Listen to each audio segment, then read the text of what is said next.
दोस्तों ये कहानी है दो ऐसी लड़कियों की जिनके साथ कुछ लड़के बार बार जबरदस्ती करते हैं, लेकिन उन दोनों लड़कियों ने हार नहीं मानी और उन सब लड़कों से एक एक करके अपना बदला लिया। चलिए जानते हैं कैसे। तो कहानी की शुरुआत में हम दो लड़कियों कैटी और नैन्सी को देखते हैं जो एग्रीकल्चर की स्टूडेंट थी और अब वो स्टडी करने के लिए न्यूयॉर्क के एक फार्म में जाने वाली थी। इस बात से वो दोनों बहुत ज्यादा खुश थी। वो दोनों आपस में बात करती हैं कि इस बहाने वो न्यूयॉर्क भी घूम लेंगी और वहाँ खूब सारी शॉपिंग भी कर लेगी। अगली सुबह उन दोनों को लेने उनके अंकल जैसन आते हैं जो कि एक FBI एजेंट थे। जब वो दोनों जेसन के घर जाते हैं तो वहाँ उनकी मुलाकात जेसन की गर्लफ्रेंड से होती है जो उन्हें देखकर बहुत खुश होती है। अब नए शहर में आने के बाद कैटी और नैन्सी अपना नाम भी नया रखने का सोचती हैं। जहाँ कैटी अपना नाम हैदर तो वहीं नैन्सी अपना नाम रैपली रखती है। अगले दिन जेसन उन्हें बस स्टॉप पर लेकर जाता है क्योंकि कैटी और नैन्सी को स्टडी के लिए एग्रीकल्चर फार्म जाना था, जहाँ पर जेसन इन दोनों के साथ ही न्यूयॉर्क जाने वाली बस का वेट करने लगता है। कैटी जेसन को ये कहते हुए वहाँ से जाने के लिए कहती है कि अब वो यहाँ से चली जाएंगी और फार्म पहुँचकर उन्हें मैसेज कर देगी, जिस पर जेसन उन्हें कोड वर्ड इस्तेमाल करने के लिए कहता है जिससे कि वो समझ सके कि वो लोग सेफ हैं। कैटी कहती है कि मैं एप्पल वर्ड यूज करूंगी, लेकिन जेसन कहता है कि तुम्हें हर बार अलग अल्फाबेट वर्ड का यूज करना है ताकि कोई तुम्हारे कोड वर्ड को ना समझ सके। यहाँ पर रोड से गुजर रहे दो लड़के कैटी और नैन्सी को देखते हैं। जेसन के यहाँ से जाने के बाद कैटी और नैन्सी एक रेस्टोरेंट में कॉफी पीने जाते हैं, जहाँ पर वो लड़के भी आ जाते हैं जो उन्हें कुछ देर पहले देख कर गए थे। इनका नाम जेड और ल्यूकस था। वो दोनों कैटी और नैन्सी से बातचीत करने लगते हैं। यहाँ पर कैटी और नैन्सी उनको अपना नाम हैदर और रैपली बताती है। कैटी उन्हें बताती है कि हम न्यूयॉर्क के एग्रीकल्चर फार्म में स्टडी के लिए जा रही हैं, जिस पर जेड उन्हें कहता है कि हम भी उधर ही जा रहे हैं, अगर तुम आना चाहो तो आ सकती हो, हम तुम्हें फार्म तक छोड़ देंगे। लेकिन कैटी उन्हें उनके साथ जाने से मना कर देती है और जब जेड और ल्यूकस वहाँ से जाने ही वाले होते हैं तो नैन्सी कैटी को उनके साथ जाने के लिए मना लेती है और वो दोनों उनके साथ चली जाती है। यहाँ से वो दोनों कैटी और नैन्सी को फार्म न ले जाकर अपने घर ले जाते हैं जो कि एक जंगल के एकदम पास था। ये देखकर कैटी और नैन्सी थोड़ा घबरा जाती है और उन्हें तुरंत फार्म जाने के लिए कहती है। तभी घर से जेड और ल्यूकस की मॉम आती है जो उन्हें बड़े ही प्यार से चाय पीने के लिए कहती है और उन्हें बताती है कि इसके बाद जेड और ल्यूकस तुम्हें फार्म छोड़ देंगे। अब जब वो दोनों चाय पी रही थी तभी कैटी के पास उनके अंकल जेसन का मैसेज आता है, जिस पर कैटी उन्हें कोड वर्ड एप्पल लिखकर रिप्लाई कर देती है, जिससे जेसन समझता है कि वो दोनों सेफली फार्म पहुंच चुकी हैं। वहीं इधर ल्यूकस की मॉम उनको कुछ खाने के लिए देती हैं, जिसे खाते ही कैटी और नैन्सी को नशा चढ़ने लगता है क्योंकि उस खाने में ड्रग्स मिला हुआ था, जिससे वो दोनों समझ जाती है कि उनके साथ कुछ गलत किया जा रहा है। इसलिए वो दोनों वहाँ से भागने की कोशिश करती है, लेकिन थोड़ी दूर जाकर वो बेहोश होकर नीचे गिर जाती है, जिसके बाद जेड और ल्यूकस उन्हें उठाकर वापस अपने घर में ले जाते हैं। अगले दिन जब उन्हें होश आता है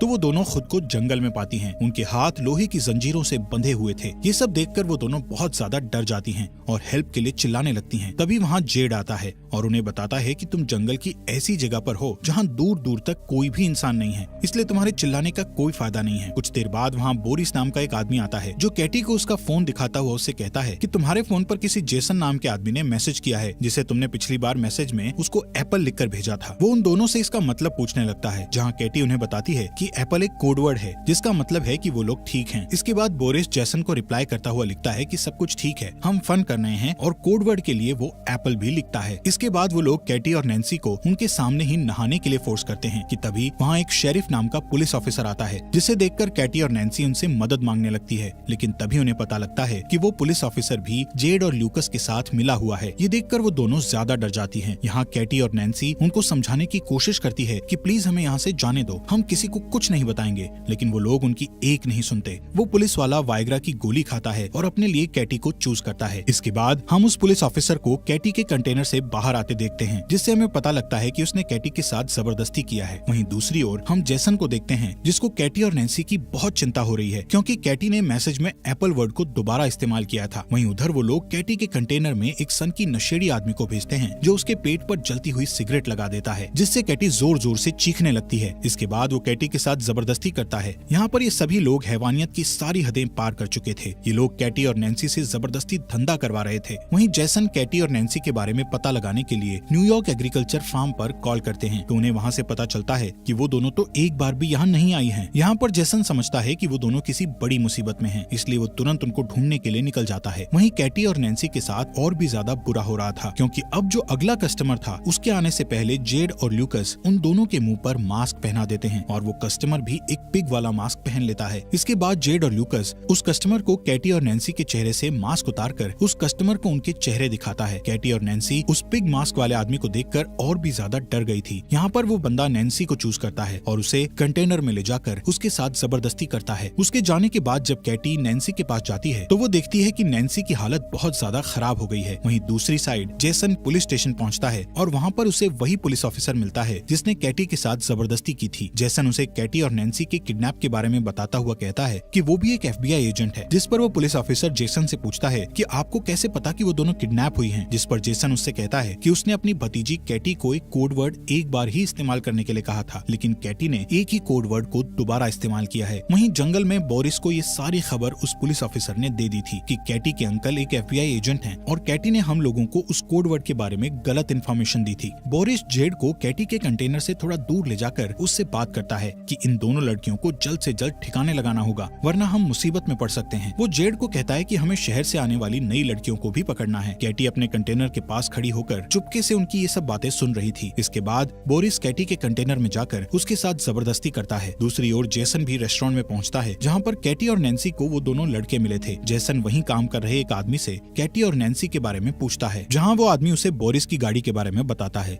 अगले दिन कैटी नैन्सी को बताती है कि वो लोग उन्हें मारने की प्लानिंग कर रहे हैं। तभी वहाँ जेड और बोरिस उसी नशेड़ी आदमी को अपने साथ लाते हैं जिसने कैटी के साथ जबरदस्ती की थी। वो उस नशेड़ी आदमी को कहते हैं कि हम दोनों जल्दी ही वापस आते हैं, तब तक तुम इन दोनों पर नजर रखना कि कहीं ये यहाँ से भाग न जाएं। उनके वहाँ से जाते ही कैटी उस नशेड़ी को अपनी ओर अट्रैक्ट करती है और उसे अपने साथ इंटीमेट होने के लिए उकसाती है। अब जैसे ही कैटी उस नशेड़ी के करीब जाती है तो कैटी उसके गले पर जोर से काट लेती है, जिससे उसके गले से खून निकलने लगता है और वहीं पर उस नशेड़ी की मौत हो जाती है। इसके बाद वो दोनों अपनी हथकड़ियां खोलकर वहाँ पर छुप जाती हैं और जब वो पुलिस वाला वहाँ पहुँचता है तो वो दोनों चुपके से उसकी गाड़ी लेकर वहाँ से निकल जाती हैं। यहाँ से वो दोनों एक मॉल में जाकर बहुत सारा अजीब सा सामान खरीदती है, जैसे हथौड़े, बहुत सारी कीलें, टेनिस बॉल और बहुत खतरनाक हथियार। इसके बाद वो मॉल के कैशियर के पास जाकर उससे बोरिस के घर का एड्रेस पूछती हैं, जिस पर वो उन्हें बोरिस के घर का एड्रेस बता देता है। वहीं जेसन बोरिस की कार इंश्योरेंस कंपनी में पहुँचता है और वहाँ पर उसे बोरिस के घर का पता मिल जाता है। यहाँ बोरिस अपने घर पर म्यूजिक लगाकर एंजॉय कर रहा था कि तभी वहाँ कैटी और नैन्सी आती हैं और टेनिस बॉल पर बहुत सारी कीलें लगाकर उसके मुंह पर मारती हैं, जिससे वो बेहोश हो जाता है और जैसे ही उसे होश आता है तो वो खुद को टेबल से बंधा पाता है। बोरिस उन्हें खुद को छोड़ने के लिए बहुत सारे पैसों का लालच देता है, लेकिन कैटी और नैन्सी को तो सिर्फ अपना बदला चाहिए था। यहाँ उनके अंकल जेसन भी बोरिस के घर के बाहर पहुँच गए थे। वहीं घर के अंदर कैटी और नैन्सी बोरिस से उस मास्क वाले आदमी का एड्रेस पूछती हैं, जिस पर बोरिस उन्हें उसका एड्रेस बता देता है। इसके बाद वो दोनों उसके पिछवाड़े में कीलों से भरा हुआ एक बेसबॉल घुसा देती हैं। बोरिस के चिल्लाने की आवाज सुनकर जेसन जल्दी से घर के अंदर जाता है, जहाँ पर जेसन को बोरिस मरा हुआ दिखता है। तभी उसे घर के पीछे गाड़ी की आवाज सुनाई देती है और जब तक वो बाहर जाता है तब तक कैटी और नैन्सी गाड़ी लेकर निकल चुकी थी। जेसन जल्दी से वापस पुलिस स्टेशन जाता है और उस पुलिसमैन से दोबारा कैटी और नैन्सी के बारे में पूछने लगता है। तभी जेसन कैटी को कॉल लगाता है तो उसे पता लगता है कि कैटी का फोन उस पुलिसमैन के पास ही है। अब इससे पहले कि जेसन कुछ कर पाता, पुलिसमैन उसके पीछे गन पॉइंट करके खड़ा हो जाता है। दूसरी ओर कैटी और नैन्सी एक चर्च में पहुंच जाते हैं, जहां हमें पता चलता है कि वो पिग मास्क वाला आदमी कोई और नहीं बल्कि इस चर्च का फादर है। इसके बाद नैन्सी एक बेसबॉल बैट लेकर वहां उसके पास पहुंचती है तो वो नैन्सी को एकदम से पहचान लेता है और तभी कैटी पीछे से उस पर बेसबॉल से अटैक करके उसे बेहोश कर देती है। वो दोनों उसे गाड़ी के पीछे बांधकर घसीटते हुए टाउन में लेकर आती हैं और वहाँ एक दुकान से माचिस और पेट्रोल खरीदकर उस पर पेट्रोल छिड़क कर उसे जिंदा ही जलाकर मार डालती हैं। वहीं जेसन को उस पुलिस वाले ने कैद कर रखा था। कुछ देर बाद वो दो नई लड़कियों को किडनैप करके वहाँ लाता है और जब वो उन लड़कियों के साथ जबरदस्ती करने लगता है तभी पीछे चुपके से कैटी और नैन्सी वहाँ आकर बेसबॉल से उसके सर पर अटैक करके उसे बेहोश कर देती हैं। जब उसे होश आता है तो वो खुद को कुर्सी से बंधा हुआ पाता है और उन दोनों से माफी मांगने लगता है। तभी कैटी गन में सिर्फ एक बुलेट डालकर उसे डराती है और वो दोनों बारी बारी से उस पर गन से शूट करने लगती है, लेकिन वो सभी शूट में बच जाता है, जिससे वो थोड़ा मुस्कुराता है। लेकिन अगले ही सेकंड में कैटी उसे फाइनल शूट करके जान से मार देती है। इसके बाद कैटी और नैन्सी वहाँ मौजूद दोनों लड़कियों को पूरी तरह से फ्री करके उन्हें जेसन को खोलने के लिए कहती है और खुद वहाँ से चली जाती हैं। वो लड़कियाँ जेसन की रस्सी खोलकर उसे बताती हैं कि उन लड़कियों ने हमें ऐसा करने को कहा। यहाँ पर जेसन को पूरी बात समझ आ जाती है कि वो दोनों लड़कियाँ कोई और नहीं बल्कि कैटी और नैन्सी ही हैं। वहीं हम जेड और ल्यूकस की मॉम को देखते हैं जो इस समय ड्रिंक कर रही थी। तभी उसे अजीब सा नशा होने लगता है, जिससे वो वहीं पर गिरकर बेहोश हो जाती है। इसके बाद जब उसे होश आता है तो वहाँ कैटी और नैन्सी ने उसको बेसमेंट में कुर्सी से बांध रखा होता है। उन दोनों ने जेड को भी उसके बिल्कुल सामने